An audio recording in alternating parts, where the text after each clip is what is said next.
আসসালামু আলাইকুম ও শুভেচ্ছা সবাইকে। আপনারা দেখছেন ইএসবিপি টক, যেখানে আমরা বাংলাদেশের স্পোর্টস অঙ্গনের সেরা টিম ও প্লেয়ারদের জার্নি ও অর্জনের গল্প তুলে ধরি। অ্যান্ড সাথে আজকে তো আমি উপস্থাপিকা হিসেবে রয়েছি কাস্টার মারিয়া মুন। আজ আমাদের সাথে রয়েছে এফএফবিপিএল সিজন 1 এর রানার আপ টিম জডিয়াক স্পোর্টস, যারা প্রায় 20,000 টিমকে পিছনে ফেলে ফাইনালে জায়গা করে নিয়েছে। আজ জানবো তাদের ভিশন, টিম সিস্টেম, প্রতিযোগিতামূলক মানসিকতা এবং ইন্ডাস্ট্রি নিয়ে তাদের ভাবনা। সো শুরুতেই সংক্ষিপ্ত পরিচয় দিয়ে শুরু করি। আজকের দিনে আমাদের সাথে যুক্ত রয়েছে আমাদের জোডিয়াক স্পোর্টস এর ম্যানেজমেন্ট হিসেবে আমাদের রাফি ভাইয়া। সো আসসালামু আলাইকুম রাফি ভাইয়া, কি অবস্থা আপনার? ওয়ালাইকুম সালাম। আপনার কি অবস্থা? এই তো অনেক বেশি ভালো, অ্যান্ড আপনাদের সাথে যুক্ত থাকতে পারে আরো বেশি নিজেকে গ্রেটফুল মনে করছি। সো রাফি ভাইয়া, আপনি যেহেতু জানেন আজকের দিনের আমাদের এইটা একটা টক শো, সো সেইখান থেকে আপনাদেরকে প্রথমেই আগে কিছু কোয়েশ্চেন করে নেই। সো ব্যক্তিগতভাবে আপনি কেন জোডিয়াক স্পোর্টস প্রতিষ্ঠা করার সিদ্ধান্ত নিয়েছিলেন? আ ব্যক্তিগতভাবে বলতে অ্যাকচুয়ালি আমি জোডিয়াক জয়েন করছি হচ্ছে লাস্ট ইয়ার সেপ্টেম্বরে। সেপ্টেম্বরের শুরুর দিকে আমি ওকে। জয়েন করছিলাম। তো হুম। আমার আমারই প্ল্যান ছিল না। আমার রিমন ভাইয়ের সাথে হচ্ছে একটা মানে আমাদের যিনি ওনার, ইমন ভাই উনার সাথে হচ্ছে একটা আমাদের ছিল যে আমরা একটা কিছু একটা করব। যেহেতু কারেন্টলি স্পোর্টস এর গ্রো অনেক বেশি। দেশে এটার হচ্ছে জনপ্রিয়তাও অনেক বেশি। হুম, হুম। সবকিছু মিলায়ে হচ্ছে মানে একটা এনভায়রনমেন্ট ক্রিয়েট হয়েছিল যে না এখন নিজেদেরও কিছু একটা করা দরকার। তো এই হিসাবে আচ্ছা। মেইনলি জোডিয়াক স্টার্ট করা হয়েছিল। ওকে। আপনার কাছে আমার ২য় নাম্বার প্রশ্ন হচ্ছে, একজন টিম ওনার হিসেবে আপনার লিডারশিপ দর্শন আসলে কিরকম? সো আ এই কোয়েশ্চেনের আনসার আমি বলব যে একটা টিমের মেইনলি হচ্ছে একটা টিম বিল্ড করার জন্য মেইনলি হচ্ছে দরকার হচ্ছে সবচেয়ে বড় সেটা হচ্ছে বন্ডিং। প্লেয়ারদের মধ্যকার বন্ডিং যত ভালো হবে অবশ্যই তাদের পটেনশিয়াল আছে। তারা পটেনশিয়াল আছে দেখেই তারা একদম। এই স্টেজে আছে কারেন্টলি। তো পটেনশিয়াল বাদ দিলেও মেইনলি হচ্ছে বন্ডিংটা অনেক বেশি ইম্পোর্টেন্ট। ৪ টা প্লেয়ারের মধ্যে কতটুকু বন্ডিং ঠিক আছে না আছে এইসব দেখাশোনা করা বা এক্সট্রা মানে মেইনলি হচ্ছে একটা টিম না মেইনলি একটা ফ্যামিলি গঠন করে দেওয়া এটা হচ্ছে মেইন মোটিভ একটা টিম চালানোর ক্ষেত্রে। কারণ তারা একজন আরেকজনের প্রতি যতটা রেসপেক্টফুল, যতটা ফ্রি হবে, তাদের গেম বা তাদের মাইন্ডসেট ততটা ভালো হবে। ইয়েস, একদম। ওকে। তো ৩য় নাম্বার প্রশ্ন আপনার কাছে থাকতেছে যে আপনার স্পোর্টস এর জার্নি আসলে কিভাবে শুরু হয়েছিল? আমার esports journey a naturally as a player শুরু হইছিল ২০২১ এর দিকে। তো ওকে। তখন হচ্ছে একটা আমাদের ছিল, গিল্ড ছিল, একটা কমিউনিটি ছিল। এটা হচ্ছে আলকেমিস্ট। আপনারা হয়তো চিনেন। হ্যাঁ, হ্যাঁ, তো হ্যাঁ, চিনি। তো মেইনলি ওইখান থেকে আমার হচ্ছে যে ই-স্পোর্টস জার্নিটা শুরু হইছে। তখন তো ই-স্পোর্টস এর অত একটা ক্রেজ ছিল না। ব্যান পিরিয়ড তখন। এফএফবিসি সিজন 1 শেষ হইছে। আ মানুষের মধ্যে একটা ইয়া অ একটা চলে আসছিল যে না গেম তো এখন ব্যান। কেউ কন্টিনিউ করবে কি করবে না। তো তখন ওকে। আমার আ এজ এ প্লেয়ার কন্টিনিউ করার মাইন্ডসেটটা তখনই নষ্ট হয়ে গেছিল। সো আমি একটা আনঅফিসিয়াল অর্গানাইজেশন বিল্ড করি তখন। তো তখন থেকে ই-স্পোর্ট জার্নিটা চলতে মাঝখানে অফ হয়ে যায়।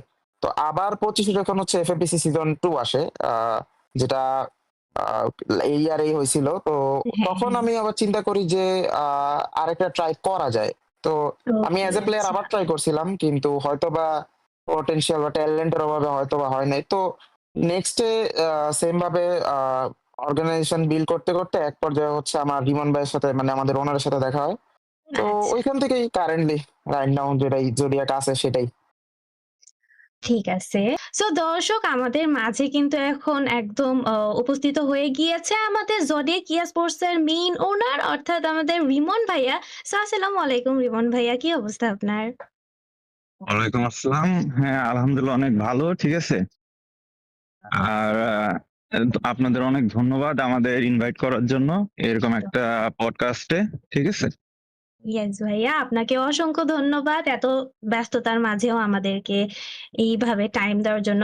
সো রিমন ভাইয়া, আপনার কাছে যে কোয়েশ্চেনটা থাকছে সেটি হচ্ছে, আপনার চাপের মুহূর্তে আপনি নিজেকে কিভাবে স্থির রাখেন আসলে এই সকল টুর্নামেন্ট ম্যানেজ করতে গিয়ে? এইটা আসলে একটু ট্রিকি। অনেক সময় দেখা যায় কি সিচুয়েশন অনেক হাতের বাইরে চলে যায়। ঠিক আছে? হ্যাঁ। মানে অনেক প্রেশার থাকে টিমের উপরে। হুম, তখন আমি নিজেও প্রেশার কম হ্যান্ডেল করতে পারি, যেটা সত্যি কথা, ঠিক আছে? হ্যাঁ, আমি হ্যাঁ। তখন দেখা গেছে ট্রাই করি কারো সাথে শেয়ার, নিজেকে ঠান্ডা রেখে, মানে নিজেকে কনসার্ন রেখে আমার প্লেয়ারদের সাথে করতে, ঠিক আছে? হ্যাঁ, যে হ্যাঁ। কি করতে হবে, তো ওরা একটু নিজেদের ম্যানেজ করে যাতে ওরা প্রেশারটা আর কি হ্যান্ডেল করতে পারে, ঠিক আছে? আর না, আমার প্লেয়ার অনেক ভালো পারে এটা, ঠিক আছে? যত আচ্ছা, যাই হোক দেখা ওকে, গেছে ওকে। সবসময় ম্যাচে যায় ওইটা হ্যান্ডেল করে নেয়, সমস্যা হয় না। আচ্ছা, ঠিক আছে। সো রিমন ভাই, আপনার কাছে নেক্সট কোয়েশ্চেন হচ্ছে, টিম ম্যানেজ করতে গিয়ে সবচেয়ে বড় ব্যক্তিগত ত্যাগ কি দিতে হয়েছে আপনাকে? এইটা যদি বলতে হয়, ওইটা আমার পার্সোনাল লাইফ, ঠিক ওকে, আছে? আচ্ছা, আচ্ছা। টিম ম্যানেজ করতে যায় সবচেয়ে বেশি প্রবলেম ফেস করি টাইম ম্যানেজ করতে আমার আর কি, এইটাই বেশি সমস্যা হয়। কারণ আমি নিজে জব করি, দেন বাইরে থাকি অ্যাব্রোডে, তো ওকে। টাইমের একটা ডিফারেন্স আছে। তো কাজ থেকে বের হয়ে দেখা যায় এদের সবকিছু দেখতে গেলে আমার আর কি পার্সোনাল লাইফের টাইম দেওয়ার মতো থাকে না, স্কোপ থাকে না। এইটাই আমার মনে হয় যে সবচেয়ে বড় স্যাক্রিফাইস, এছাড়া কিছু না। আচ্ছা। সো রিমন ভাইয়ার কাছে এবার লাস্ট কোয়েশ্চেন থাকতেছে, সেটা হচ্ছে, আপনার জীবনে এমন কেউ কি আছে যিনি আপনাকে এই অবস্থানে আসতে অনুপ্রাণিত করেছিল অ্যাকচুয়ালি? আহ, বলতে গেলে অনুপ্রাণিত না, এইটা আসলে শুরু, মানে এই যেটা যে একটা টিম বানাবো, এটা হুম, হুম। ন্যাশনালি ভালো করবে, ইন্টারন্যাশনাল খেলবে, এইটা আসলে স্বপ্নটা অনেক আগে থেকে, বুঝছেন? অ্যাজ এ হ্যাঁ, প্লেয়ার হ্যাঁ। যখন ছিলাম আমি, তখন থেকেই আর কি এইটা ছিল। আচ্ছা, তো আচ্ছা। ওইটা আমি করতে পারিনি, স্যাডলি। আমি পারছিলাম না, ঠিক আছে, যে ভালো কিছু করবো স্পোর্টসে। তো যখন লাস্ট আমাদের এফএফবিসি হইলো, আরএসকে যখন চ্যাম্প মারলো, ইডব্লিউসি কোয়ালিফাই হইলো, ওইটা একটা হুম। ট্রিগার পয়েন্ট ছিল আমার জন্য। আচ্ছা। তো যে হ্যাঁ, স্পোর্টস বাংলাদেশে আগাইছে, তো এখন হয়তোবা কিছু করা যাইতে পারে। তো তখন ওকে। আমি মানে প্ল্যান করি, আচ্ছা একটা টিম বিল্ড করি, দেখা যাক কি হয়। তো ইনশাল্লাহ পারছি, ঠিক আছে, পোলাপান হইছে। এখন হুম, হুম, রামাদান হুম। কাপ সামনে, ইন্টারন্যাশনাল খেলবে, ঠিক আছে? হ্যাঁ, হ্যাঁ। সবাই দোয়া করবেন যেন একদম, মানে ভালো একদম। কিছু করতে পারে লিস্ট, এইটাই। হ্যাঁ, হ্যাঁ, একদম। ওকে। সো রিমন ভাইয়া এবং মাহিদ রাফি ভাইয়াকে অসংখ্য ধন্যবাদ এই এত সুন্দরভাবে প্রশ্নের আনসার গুলো আমাদেরকে দেওয়ার জন্য। রাইট নাও আমরা জোডিয়াক স্পোর্টস এর পারফর্মার্স, অর্থাৎ আমাদের প্লেয়ারদের কাছে কিছু প্রশ্ন রয়েছে আমাদের। সো সেই সকল প্রশ্নেরই কিছু সঠিক উত্তর জেনে নেওয়া ট্রাই করব। সো ১ম কোয়েশ্চেন থাকছে আমার অ্যালেক্স ভাইয়ার কাছে। হ্যালো অ্যালেক্স ভাইয়া, কি অবস্থা? আসসালামু আলাইকুম। ভালো আছি। আপনি ভালো ওয়ালাইকুম আছেন? আসসালাম। এই তো ভাইয়া আলহামদুলিল্লাহ ভালো। সো ভাইয়া, আপনার কাছে ১ম কোয়েশ্চেন হচ্ছে, জোডিয়াক স্পোর্টস এর টিম সিস্টেম অন্যদের থেকে কিভাবে আসলে আলাদা? আসলে আ যারা রেগুলার T1 খেলে থাকে তাদের সাথে আমাদের টিম সিস্টেমের বলব না যে আ অনেক হিউজ বা অনেক বড় কোনো ডিফারেন্স। হুম। তবে বলতে পারি যে হ্যাঁ, আমাদের টিমের একটা মেইন ব্যাপার হচ্ছে আমরা অনেকটা মোটিভেশন বেসড। লাইক আমাদের আচ্ছা, রিমন আচ্ছা। ভাই প্লাস আমাদের যেরকম আমি আমার যে প্লেয়ার গুলো আছে সবাইকেই অনেক মোটিভেট করার ট্রাই করি। কারণ গেমের ভিতরে মাইন্ডসেট অনেক বড় একটা ফ্যাক্ট। কারণ একদম। ইন্টারন্যাশনাল যারা খেলে যারা বড় স্টেজে খেলে, ওইখানে আপনার গেম প্লে যতই হাই থাকুক, স্কিল যতই হাই থাকুক, আপনার মাইন্ডসেট যদি ইন্টারন্যাশনাল লেভেলের খুব ম্যাচিউর না হয়, দেন হুম। সেখানে আপনি লাস্টলি গিয়ে এটা হবে না। তো মাইন্ডসেটটা ঠিক রাখা এই স্টেজে অনেক দরকার এবং খুব প্রয়োজনীয়। তো আমি বলব যে হ্যাঁ, মাইন্ডসেটের দিক দিয়ে অন্যদের থেকে আমরা কিছুটা হলেও আলাদা। ওকে, ওকে ভাইয়া। সো আপনার কাছে নেক্সট কোয়েশ্চেন থাকতেছে অ্যালেক্স ভাইয়া, যে টিমের রোল ডিস্ট্রিবিউশন কিভাবে আসলে আপনারা নির্ধারণ করেন? যখন আমরা কোনো প্লেয়ারকে নেই টিমে, তখন আসলে যেই রোল আমাদের প্রয়োজন, সেই রোল অনুযায়ী আমরা প্লেয়ার সিলেক্ট করি। বাট অনেক সময় হয় যে আমরা প্লেয়ার নেওয়ার পরে দেখি যে তাকে আমরা যেই রোলে নিছি, বাট সে অন্য হুম। কোনো রোলে আরো ভালো পারফর্ম করতে পারবে। তখন রোল আচ্ছা। শিফট করা হয়। বাট এটা অনেক রেয়ার কেস। কারণ একটা প্লেয়ার তার পোটেনশিয়াল জানার পরেই সে সেই রোলটাতে টিমের ভিতরে ট্রায়াল দেয়। সো রোল শিফট করা একটা রেয়ার কেস। তবে যারা সব রোলেই খেলতে পারে তাদের জন্য ব্যাপারটা অতটাও টাফ না। লাইক যদি কোনো প্লেয়ার তার নিজের রোলে একটু খারাপ পারফর্ম করে অথবা তার ফর্মটা কিছুটা ডাউন হয়, তখন যাতে অন্য একটা প্লেয়ার সেই রোলে খেলতে পারে, সেজন্য অবশ্যই আমাদের টিমের ভিতরে যথেষ্ট এক্সপেরিয়েন্স প্লেয়াররা আছে যে সেই রোলটা সে নিজেও খেলতে পারবে। সো হ্যাঁ, রোল যদি চেঞ্জ করতে হয় সেটা কিছুটা এক্সপেরিয়েন্স দরকার। আচ্ছা, আচ্ছা। অসংখ্য ধন্যবাদ অ্যালেক্স ভাই আপনাকে। অ্যান্ড রাইট নাও আমরা একটু সরাসরি যেতে চাই আমাদের ফ্লেম ভাইয়ার কাছে। সো হ্যালো ফ্লেম ভাইয়া, কি অবস্থা আপনার? এই তো আলহামদুলিল্লাহ। আপনার কি অবস্থা? এই তো ভাইয়া অনেক, অনেক ভালো রয়েছি। অ্যান্ড আপনার কি আসলে ইন গেম নেমও ফ্লেম? না, ইন-গেম নেম হইতেছে ফ্লেমিক্স আর আমার আসল নাম হইতেছে সানজিদ আহমেদ। ওকে, ওকে, ঠিক আছে সানজিদ ভাইয়া। সানজিদ বলবো না, আমি ফ্লেমই বলবো। কজ সবাই আপনাকে ফ্লেম নামেই চেনে। সো ফ্লেম ভাইয়া, আপনার কাছে কোয়েশ্চেন হচ্ছে, ম্যাচ চলাকালীন শট কলিং ও ডিসিশন মেকিং কিভাবে পরিচালিত হয় আসলে আপনাদের টিমের মাঝে? এইখানে হইতেছে যে আমার সবথেকে বেশি হেল্প করে শুভতে। কারণ হইতেছে যখন আমার তো এখন মেইন কাজ হইতেছে অনলি রাশ কল দেওয়া, ঠিক আছে? তো রাশ কলের সময় হইতেছে যে আমি এখন আমার আর শুভর এমন বন্ডিং হয়ে গেছে যে আমরা দুজনের মাইন্ডসেট কইরা নিতে পারি। যে এখন রাশ করা লাগবে না, এটা করতে হবে না। তো এইখানে হইতেছে আমি যখন ওরে ডাক দিই যে শুভ এটারে নিয়ে নি, দেন ওই বলে শুভ এটারে নিয়ে নি। তো এমনি কোনো সমস্যা হয় না। ইজিলি সব ডিসিশন নিয়ে নিতে পারি ২ জন মিলে। আচ্ছা, আচ্ছা। ঠিক আছে, বুঝতে পেরেছি আমরা। সো নেক্সট কোয়েশ্চেন আপনার কাছে রইলো, সেটি হচ্ছে FFVPL এর রানার আপ হওয়ার পেছনে সবচেয়ে বড় টিম ফ্যাক্টরটা আসলে কি ছিল? আমার এখানে মনে হয় যে আমাদের এমনিতেও ঠিক আছে যে আমাদের নরমালি যেগুলা প্লেয়ার ছিল ওদের এক্সপেরিয়েন্স অতটাও বেশি ছিল না, আবার অতটাও কম ছিল না।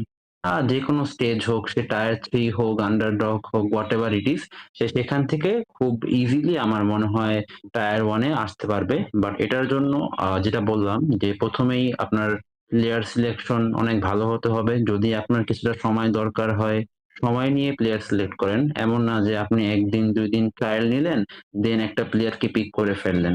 আপনার সময় প্রয়োজন হলে কিছুটা সময় নেন। তবে ভেবে চিন্তে একটা প্লেয়ার নেন, যাতে খুব আর ফার্স্ট ওই প্লেয়ারটাকে আপনার আবার রিলিজ করা না লাগে। হুম, সো হুম। যেকোনো কাজ অবশ্যই টাইম নিয়ে করা উচিত এবং নতুন টিমদের উদ্দেশ্যে বলব যে যদি নতুন টিম হয় তাহলে সময় দরকার এবং ধৈর্যহারা হওয়া যাবে না, সময় নিয়ে কাজ করতে হবে। তাহলে ইনশাআল্লাহ সফলতা আসবে। একদম, একদমই সঠিক বলেছেন আমাদের অ্যালেক্স ভাই।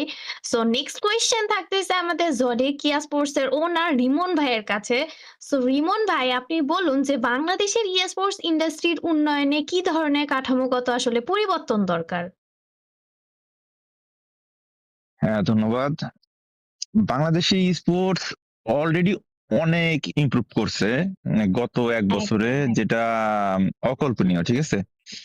সো হুম, কিন্তু এখনো অনেক ইমপ্রুভ করতে হবে। লাইক যদি আমরা ওভারসিজে দেখি, যেমন সাউথ ইস্ট এশিয়ার যেগুলা আছে, কান্ট্রি গুলো আছে, ব্রাজিল আছে, এইখানে স্পোর্টস এখন একটা মেইন স্ট্রিম স্পোর্টস।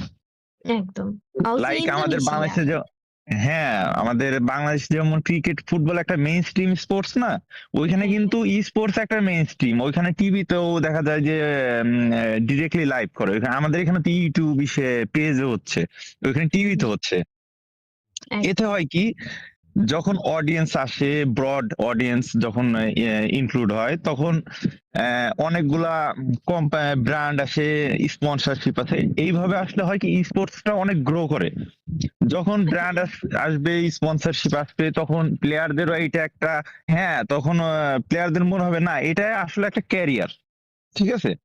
এইটা হ্যাঁ, করেও কিছু করা সম্ভব। যখন এইটা ক্যারিয়ার হবে, আমাদের যারা খেলে বর্তমানে স্পোর্টস প্লেয়ার, তারা যখন ভালো করবে, ঠিক আছে, ভালো টাকা আর্ন করতে পারবে, তখন তাদের ফ্যামিলিও সাপোর্ট দিবে, না ভাই তোরা এইটা কর, এক্সাক্টলি। হ্যাঁ, হ্যাঁ। ঠিক আছে? আর এই ইন্ডাস্ট্রির মানে সাথে যারা কানেক্টেড আছে প্লেয়ার বাদেও, লাইক আমি আছি, আপনি আছেন, ঠিক আছে, এরাও হুম, তখন আরো বেশি এটার উপরে ইনক্লুড হইতে পারবে, ঠিক আছে?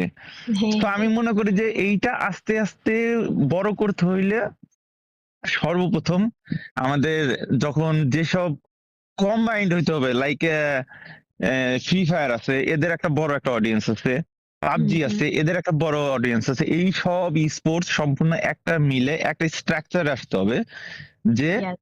এটা একটা স্পোর্টস অর্গানাইজেশনের মতো নিতে হবে, ঠিক আছে? সর্বপ্রথম হুম, হুম। গভর্নমেন্ট সাপোর্ট তো অবশ্যই লাগবে এর জন্য, ঠিক আছে? হ্যাঁ। তখন আশা করি খুবই এটা আরো গ্রো করবে, ঠিক আছে? ওই সব দেশের মতো আমাদের দেশেও ইনশাল্লাহ একদিন হবে, কিছু একটা হবে, এটাই। অসংখ্য ধন্যবাদ রিমন ভাইয়া। এন্ড লাস্ট একটা কোয়েশ্চেন থাকছে রিমন ভাইয়ার কাছে, সেটি হচ্ছে জোডিয়াক হ্যাঁ। ইয়া স্পোর্টস এর ভবিষ্যৎ পরিকল্পনা সম্পর্কে সংক্ষেপে যদি আপনি কিছু বলতেন। জোডিয়াকের ভবিষ্যৎ এইটা আসলে অনেক অনেক কমপ্লিকেটেড আমি বলতে পারি, ঠিক আছে? কারণ জোডিয়াক এইখানে হুম, থেমে থাকবে না, ঠিক আছে? জোডিয়াক একদম। থাকবে, এইটা থাকবেই। আমি এটা প্রথম থেকেই, ঠিক আছে? কারণ টিমে বহুত আপ এন্ড ডাউন আসছে, ঠিক আছে? সো আমি সবসময় একটা যে যাই করা যায় হাল ছাড়া যাবে না, ঠিক আছে? তো হ্যাঁ, হাল ছাড়ি নাই, টিম এত দূর আসছে, তো ইনশাল্লাহ ছাড়বো না, ঠিক আছে? জোডিয়াক টিকে থাকবে। বাংলাদেশ হুম, স্পোর্টস এর জোডিয়াক এখন হয়তোবা সাফল্য পাইছে, ঠিক আছে? মানুষ একটু ভালোবাসা শুরু করছে, ঠিক আছে? জানতেছে। ইনশাল্লাহ এটা আমরা ধরে রাখবো, ঠিক আছে? সামনে আরো ভালো কিছু করব। ইনশাআল্লাহ এটাই আমাদের একদম। ভবিষ্যৎ পরিকল্পনা। ওকে দর্শক, অসংখ্য ধন্যবাদ রিমন ভাইয়াকে। এন্ড আজ আমরা জোডিয়াক ইয়া স্পোর্টস এর কাছ থেকে 20টি গুরুত্বপূর্ণ প্রশ্নের উত্তর জানলাম। তাদের নেতৃত্ব, টিম সিস্টেম ও আন্তর্জাতিক লক্ষ্য সম্পর্কে স্পষ্ট ধারণা পেলাম। জোডিয়াক ইয়া স্পোর্টস কে অসংখ্য ধন্যবাদ সময় দেওয়ার জন্য, স্পেশালি আমাদের রিমন ভাইয়াকে। তিনি যেহেতু বাইরে কান্ট্রিতে থাকে এন্ড হিউজ একটা টাইম ডিফারেন্স রয়েছে, সো সকল কিছু ম্যানেজ করে রিমন ভাইয়া যে আমাদের সাথে যুক্ত হতে পেরেছে অ্যান্ড এই সকল প্রশ্ন এত সুন্দরভাবে আনসার করেছে, সো তার জন্য স্পেশালি রিমন ভাইয়াকে ধন্যবাদ। অ্যান্ড এছাড়াও শুভ ভাইয়া, ফ্লিম ভাইয়া, অলসো আমাদের অ্যালেক্স ভাইয়া, সাথে তো ছিল প্রথম দিকেই আমাদের মাহিদ রাফি ভাইয়া। সকলকেই জানাই অসংখ্য ধন্যবাদ এবং ধন্যবাদ আপনাদের ইএসবিবি টকের সাথে থাকার জন্য। সকলে ভালো থাকবেন, সুস্থ থাকবেন, প্রিয় মানুষের খেয়াল রাখবেন। আসসালামু আলাইকুম এবং রামাদান মোবারক।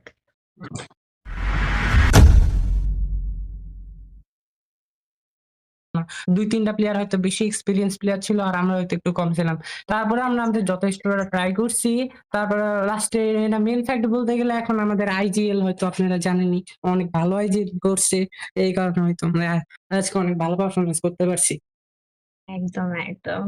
অ্যান্ড আপনার কাছে লাস্ট একটি কোয়েশ্চেন থাকলো ফ্লেম ভাইয়া, সেটি হচ্ছে বড় লবিতে টিম কিভাবে প্রেশার হ্যান্ডেল করেন অ্যাকচুয়ালি আপনারা? আসলে বড় লবিতে আমরা যখন যাই, ঠিক আছে? ওইখানে সব কয়টা কান্ট্রি বেস্ট টিম থাকে। তো এই ক্ষেত্রে হয়ে যায় যে ধরেন ইন্টারন্যাশনাল এখন তো আমরা রামাদান কাপে জিতেছি, ওটা তো আরো বড়। তো ওইখানে হইতেছে যে কয়টা ৬টা ১৮ টা টিম থাকে, তো ওইখানে হইতেছে যে সব কয়টা তো বেস্ট টিম অবশ্যই। তো এই ক্ষেত্রে আমাদের আইজিএল ওরফে ডোন্ট ক্রাই আমাদেরকে অনেক মোটিভেশন দেয়। বলে যে, "এমনি খেললে আচ্ছা, হবে, ভয় পাস না। আমরা অনেক ভালোই খেলি। আমাদের ফায়ার পাওয়ার এর সামনে টিকবে না।" সো সবাই মিলে যখন মোটিভেশন দেয় না, তখন এমন কিছুই হার্ড লাগে না। তো ইজিলি হ্যাঁ, সবকিছু হয়ে একদম। যায়। আচ্ছা, আচ্ছা। ঠিক আছে, ঠিক আছে। ধন্যবাদ ফ্লেম ভাইয়া এত সুন্দরভাবে গুছিয়ে আমাদেরকে এই সকল প্রশ্নের উত্তরগুলো সঠিকভাবে দেওয়ার জন্য। অ্যান্ড এবারে আমরা চলে যাব আমাদের শুভ আহমেদ ভাইয়া। সো আসসালামু আলাইকুম শুভ ভাইয়া, কি অবস্থা আপনার? ওয়ালাইকুম আসসালাম। আলহামদুলিল্লাহ। আপনার কি অবস্থা? এই তো ভালো। অ্যান্ড শুভ ভাইয়া, আপনি আগে ফার্স্ট অফ অল এইটা বলুন যে আপনার ইন গেমের নাম আসলে কি? ইন গেম নেমও শুভ অ্যান্ড রিয়েল নেমও শুভ। ও আচ্ছা, আচ্ছা। ঠিক আছে, ঠিক আছে শুভ ভাইয়া। সো আপনার কাছে ১ম কোয়েশ্চেনটা থাকতেছে, সেটি হচ্ছে খারাপ ম্যাচের পর টিম হিসেবে কিভাবে পুনরুদ্ধার আপনারা করেন আসলে? যে এই ম্যাচটা খারাপ গেল, আমাদের এই নেক্সট ম্যাচে কামব্যাক দিতে হবে। এইজন্য আসলে আপনারা টিমের ভিতরে কিভাবে আসলে চেষ্টাটা চালিয়ে যান?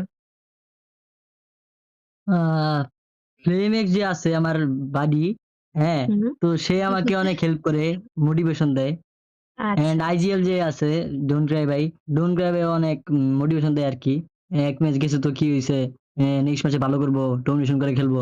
তো এই আরকি। আচ্ছা, আচ্ছা। সো শুভ ভাইয়া, আপনার কাছে নেক্সট কোয়েশ্চেন, সেটি হচ্ছে টিমের কমিউনিকেশন স্ট্রাকচার আসলে আপনাদের মাঝে কেমন? কম্বিনেশন স্ট্রাকচার বলতে উম সবকিছু ঠিক আছে, সমস্যা নেই। মানে আসলে এইটা আমি বলতে চাচ্ছি যে কমিউনিকেশন স্ট্রাকচার মানে আপনারা কিভাবে মানে কলিং করেন বা কল দেন, মানে এইসব আরকি। একটু যদি বলতেন। ও মানে অনেক আচ্ছা। অ্যাগ্রেসিভ ভাবে বলেন নাকি একটু শান্তভাবে বলেন যে এইটা করো, ওইটা করো, নাকি হ্যাঁ, অনেক আমি যখন আমি প্রেশার হয়ে অ্যাকচুয়ালি যায় অ্যাগ্রেসিভ তখন? হ্যাঁ, আমি অ্যাকচুয়ালি অ্যাগ্রেসিভ ভাবেই বলি।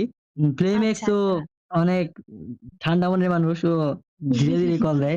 তো আমি আচ্ছা, আরকি আচ্ছা। অ্যাগ্রেসিভনেস কল দিই। আচ্ছা, আচ্ছা ঠিক আছে। আপনার কাছে আরেকটি কোয়েশ্চেন শুভ ভাইয়া সেটি হচ্ছে আন্তর্জাতিক লেভেলে প্রতিযোগিতা করার জন্য টিম বর্তমানে কিভাবে প্রস্তুতি নিচ্ছে আসলে? মানে আপনারা কিভাবে রেডি হচ্ছেন? উম রেডি বলতে লুকালবিতে আমরা মানে যে স্ট্র্যাটেজিতে খেলতে চাচ্ছি, ওই স্ট্র্যাটেজি ইউজ করতেছি আরকি লুকালবিতে। লুকালবিতে যেগুলা স্ট্র্যাটেজি ইউজ করতেছি, তো ইন্টারন্যাশনাল লবিতেও ওইগুলো স্ট্র্যাটেজি ইউজ করব। ও তো আচ্ছা এমনভাবে ঠিক চলতেছে আছে। আরকি। বুঝতে পেরেছি।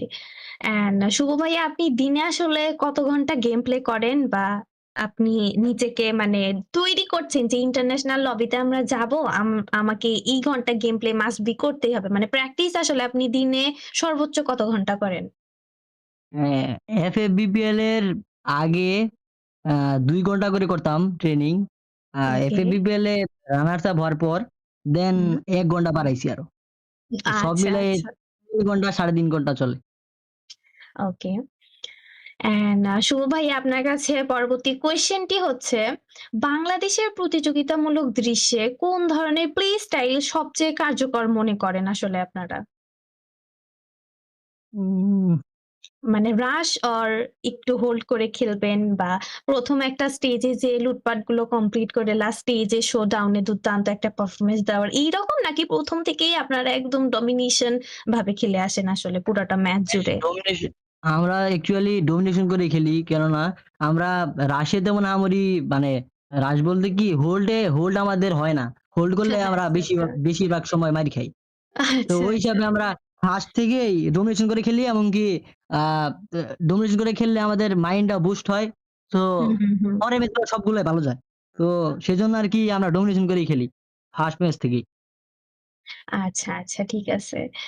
অসংখ্য ধন্যবাদ আমাদের শুভ ভাইয়াকে এত সুন্দরভাবে প্রশ্নগুলোর উত্তর দেওয়ার জন্য। সো গাইস এবার আমরা জেনে নেব আমাদের জোডিয়াক ইয়া স্পোর্টস এর ইন্ডাস্ট্রি বিষয়ে কিছু অ্যাডভাইস। সো ১ম প্রশ্নই থাকছে আমাদের অ্যালেক্স ভাইয়ার কাছে। সো অ্যালেক্স ভাইয়া আপনি কি রেডি? হ্যাঁ। ওকে ভাইয়া। সো ১ম কোয়েশ্চেন এটি, নতুন টিম গঠন করতে চাইলে সবচেয়ে গুরুত্বপূর্ণ বিষয় আসলে কি? আপনি আসলে কি মনে করেন? নতুন টিমের ক্ষেত্রে আমার মনে হয় যে ১ম যে ব্যাপারটা গুরুত্বপূর্ণ সেটা হচ্ছে প্লেয়ার সিলেকশন অ্যান্ড 2nd যে ব্যাপারটা সেটা হচ্ছে ম্যানেজমেন্টের ভালো হওয়া। যদি হ্যাঁ, একদম। এই ২ টা ব্যাপারই সঠিক থাকে এবং ২ টা ব্যাপারেরই কম্বিনেশন ভালো হয় তখনই একটা টিম